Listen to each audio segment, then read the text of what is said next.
વરસાદ પણ અહીંયા ચેરાપુંજી જેવું થઈ ગયું છે. થોડી વારમાં અત્યારે જુઓ આ તડકો નીકળ્યો છે અને ત્યાં ડેમથી ને આ ખેતર પર આવતા પલળી ગયો વરસાદ છે. ચલો આજે હું બતાવું ફુલેવરની ખેતી. એ 4 વીઘામાં ફુલેવર વાવવામાં આવ્યા છે. લગભગ 1 મહિના જેવું થઈ ગયું છે અને ફુલેવર આપ જોઈ શકો છો. આ જે 4 વીઘા છે અમારા મોટા ભાઈએ પોતાના રીતે જ ખરીદેલી જમીન છે. વડીલો પાર્જિત નથી, એમની મહેનતથી આ જમીન ખરીદી છે. અને એમાં જુઓ ફુલેવર. જમીન થોડી પથરાળ ને કાંકરાવાળી છે. સરસ મજાના ફુલેવર. અત્યારે આ બધી ખેતી છે એ સેમી ઓર્ગેનિક છે કે જેમાં જરૂરિયાત પ્રમાણે પેસ્ટિસાઇડનો ઉપયોગ કરવામાં આવે છે, પણ એ પણ ઓર્ગેનિક જેવું. સેમી ઓર્ગેનિક એટલે 100% નહીં, ધીરે ધીરે ઓર્ગેનિક ફાર્મિંગ બાજુ જવાની ગણતરી છે. પણ અત્યારે એક ઝાટકે કરવું અત્યારે હિતાવહક નથી, કારણ કે આજુબાજુમાં પેસ્ટિસાઇડનો ઉપયોગ થતો હોય ને અને આપણે જો એનામાં બિલકુલ ના કરીએ તો આપણો પાકને નુકસાન આવતું હોય છે. અત્યારે ખેડૂતોની હાલત આમ પણ ભારત દેશની અંદર બહુ કફોડી છે કે ઉત્પાદન એટલું બધું ક્યારેક વધી જાય છે ને ક્યારેક ઘટી જાય છે. ને ઉત્પાદન જ્યારે ઓછું થાય ત્યારે તો સિટીવાળા બૂમાબૂમ કરે, અધિકારીઓ બૂમાબૂમ કરે, બજેટ ખોરવાઈ ગયું, બજેટ ખોરવાઈ ગયું. આ ખેડૂતોના આખી જિંદગીના બજેટ ખોરવાઈ જતા હોય ત્યારે તો કોઈ જોતું નથી. અને જે કંઈ યોજનાઓ બનતી હોય છે એ એસીમાં બેસીને અધિકારીઓ કે જે જિંદગીમાં ખેતરમાં ગયા નથી, ખેતર જોયું નથી, એ લોકો આવી યોજનાઓ બનાવતા હોય છે.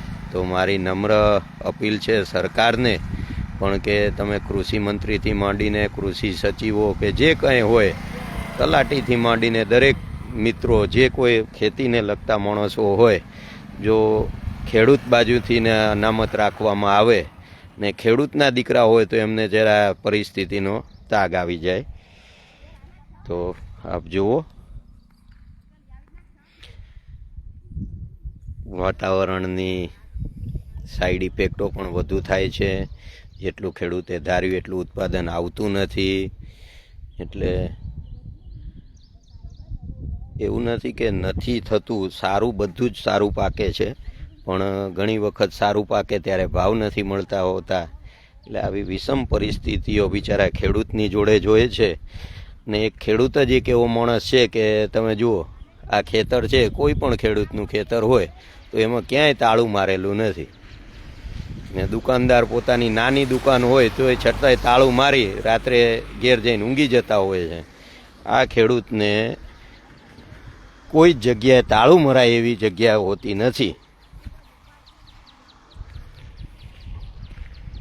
ચલો હવે જઈએ. આ મગફળી પણ સરસ છે, અમારા પાડોશીની છે. આપણી પણ મગફળી સારી છે. ચલો હું બતાવીશ.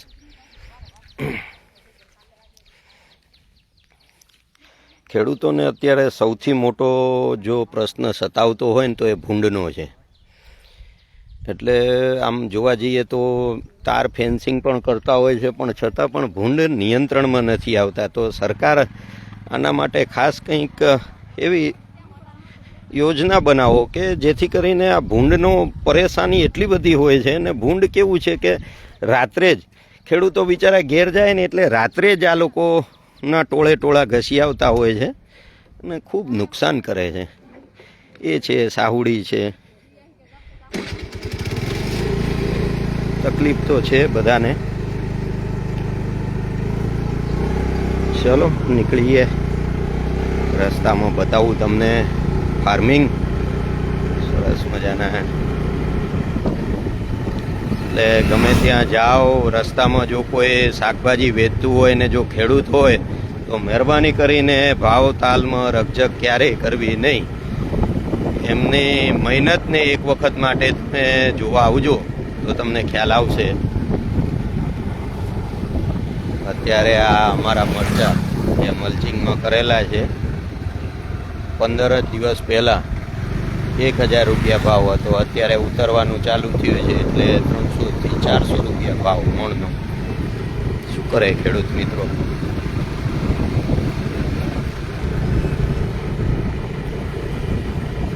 રોહિતભાઈ લાઈવ જોઈ રહ્યા છો, ધન્યવાદ. ઘણા મિત્રો લાઈવ છે.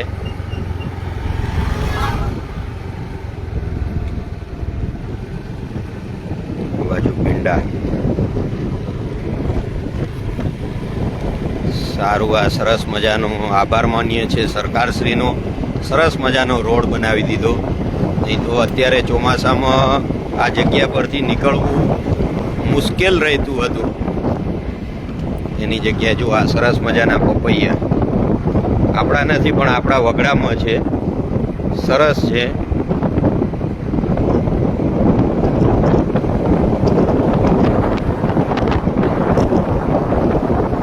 સરસ મજાનો રોડ બનાવી દીધો છે ને ખૂબ સરસ સરકારશ્રીનો. અને આ જે જગ્યા હતી એ જગ્યા જે રોડમાં આપવા બદલ ખેડૂત મિત્રોનો પણ આભાર. પેલા કાચો રોડ હતો, હેરાનગતિ વધારે હતી.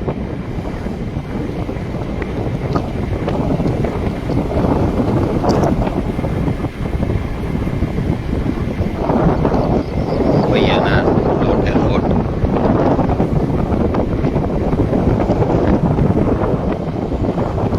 આવી ગયું આપણું ફાર્મ રોડ ઉપર.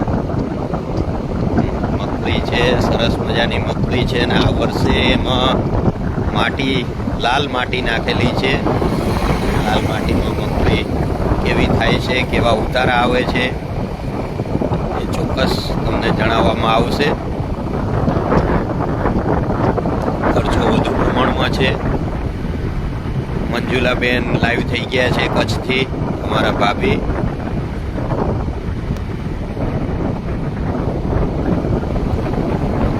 મગફળી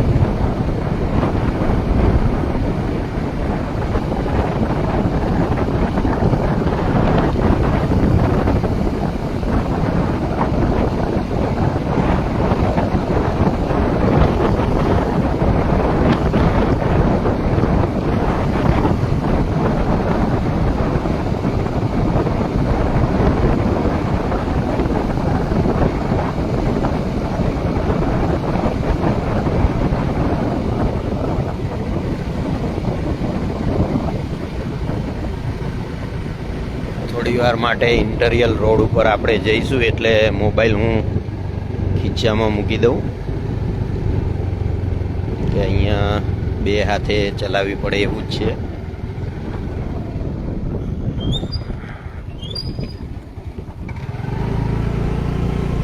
પહેલાં જે અત્યારે ડામર રોડ જોવો છો એ આવો હતો. માંથી ને આ મગફળી.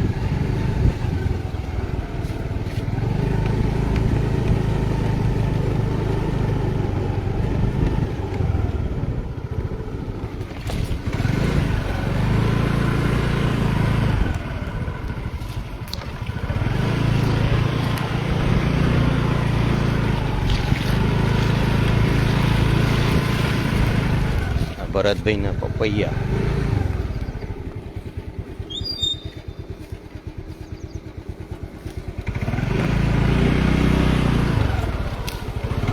હા, આ કપાસ.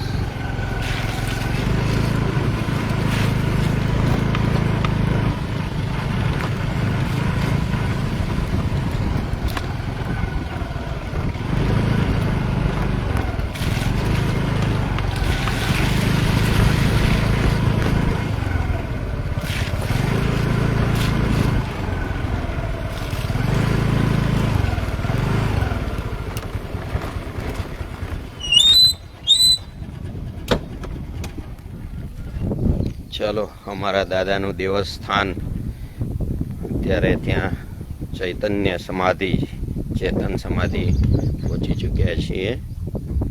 ને આ જુઓ સામે પપૈયા, જે અત્યારે થોડા રોગીશ થઈ ગયા છે. આ મગફળી સરસ મજાનો, સામે કૂવો, આ પણ સામે મગફળી છે.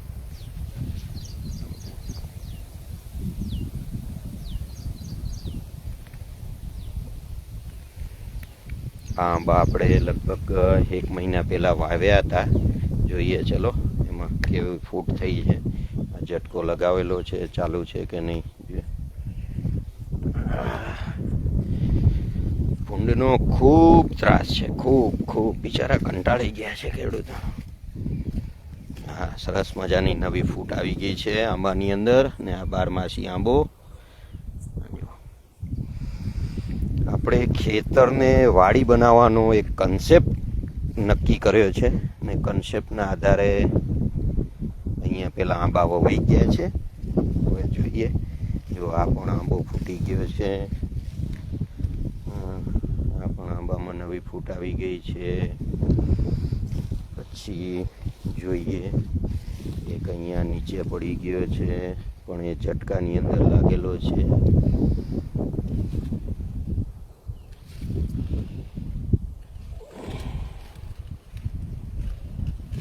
એમાં ફૂટ નથી આવી. એક આ સરસ મજાનો ફૂટી ગયો છે આંબો. ટેકાની જરૂર છે, નવા પાના કાઢે.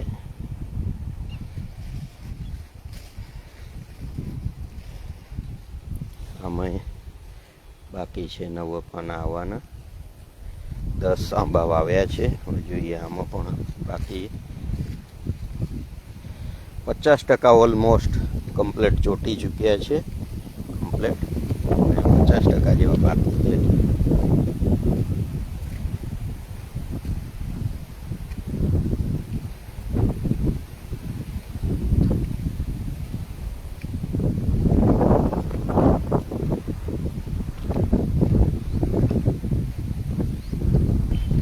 ફરતીને એક વખત આ ટ્યુબ એટલી અસરકારક છે આ વસ્તુ કે જો તમારા ઘરમાં એક ગાય હોય ને, એક દેશી ગાય હોય તો 50 વીઘા ઓર્ગેનિક ખાતર જો આ ટ્યુબથી ને પૂરું પાડવામાં આવે છે.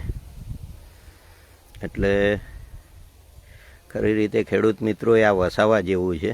ને સરકારશ્રી પણ આમાં વિશેષ પેકેજ આપે. ને અત્યારે આચાર્ય દેવવ્રતજી, જે આપણા અત્યારે રાજ્યપાલ છે ગુજરાતના, એમનો પણ એક સારો એવો અભિગમ છે આની પાછળ, પ્રાકૃતિક ખેતી પાછળ.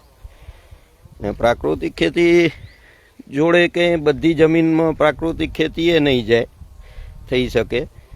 એના માટે થોડા અંતરે વધારવું પડશે. મેં પહેલાં એક વખત આ સીતાફળના તમને ફોટા મૂક્યા, ત્યારે નાના હતા.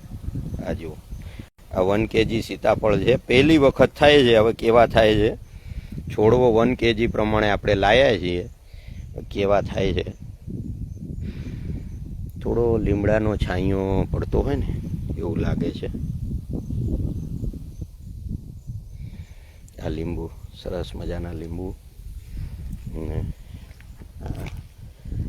જોઈએ આપણે ચાલુ કરીને અત્યારે છે કે નહીં.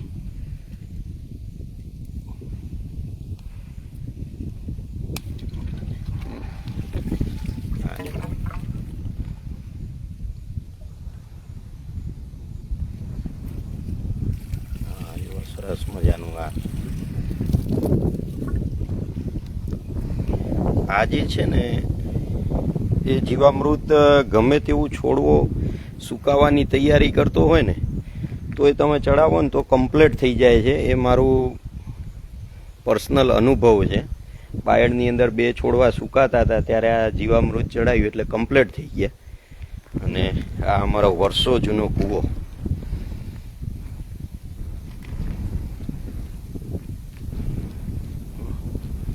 પહેલાં ઘેટિયાઓ છે ને, એ કૂવાની બાજુમાં આ રીતના પથ્થર મૂકતા અને જળદેવી કહેવાતા.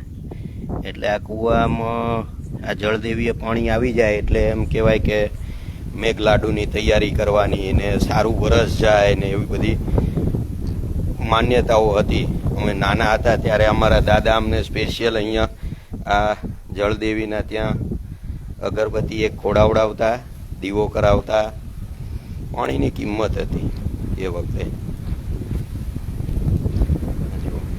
સરસ મજાનો વરસાદ પડ્યો એટલે પાણી ઉપર આવી ગયું છે. ગઈ સાલ તો આ ત્યાં જળદેવીમાંથી પાણી નીકળતું હતું, હન થતા હતા.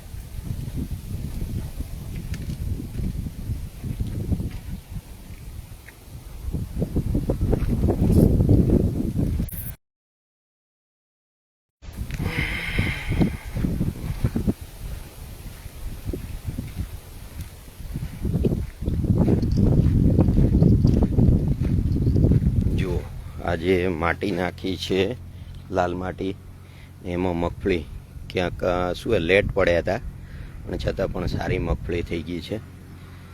વાવવામાં વરસાદ વહેલો આવી ગયો ને લેટ પડ્યા હતા એટલે ક્યાંક થોડા ગામમાં દેખાય છે પણ ઓલ ઓવર સારી મગફળી છે. જોઈએ હવે આમાં ઉત્પાદન કેવું આવે છે. આગળ છે કારેલી, ત્યારે કારેલા ખાવાની પણ ખૂબ મજા આવે છે. ચલો, ધન્યવાદ મારા વિડીયા જોવા બદલ. અને જે કંઈ સજેશન હોય, સરકારમાં આપવા જેવું કંઈ સૂચન હોય તો જરા ચોક્કસથી કોમેન્ટ બોક્સમાં લખજો. ને કોઈ પણ આવશે, બાકી ખેડૂત વગર કોઈ પણ માણસનો ઉદ્ધાર નથી એ લખી રાખજો.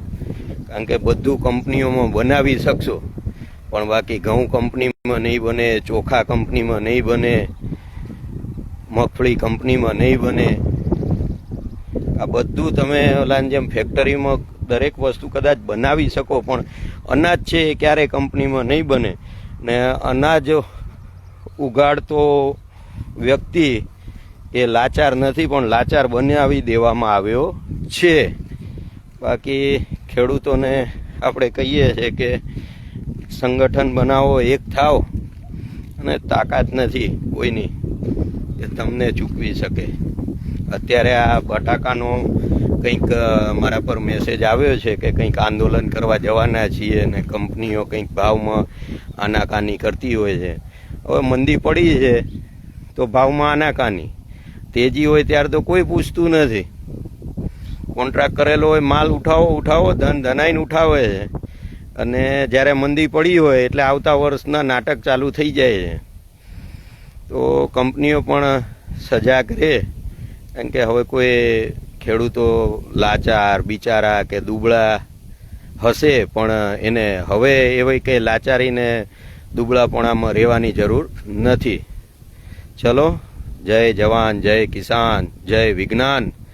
ને આજે જય વિજ્ઞાન અટલ બિહારી વાજપેયીએ કદાચ એમાં સંશોધન આપ્યું છે. તો ખરી રીતે વિજ્ઞાનની ટેકનોલોજી, વૈજ્ઞાનિક ટેકનોલોજીથી જ ખેતી શક્ય છે.